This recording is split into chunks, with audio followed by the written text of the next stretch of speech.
Kinematografiya agentligi va Yoshlar ishlari agentligi hamkorlikda taqdim etadi.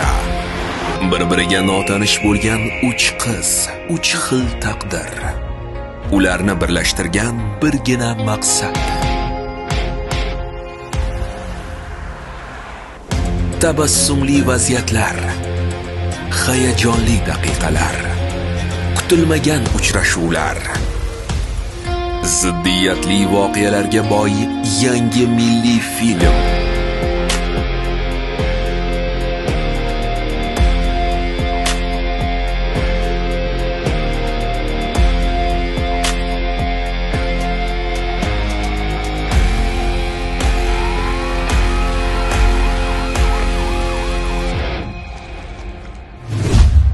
Uyga qaytish.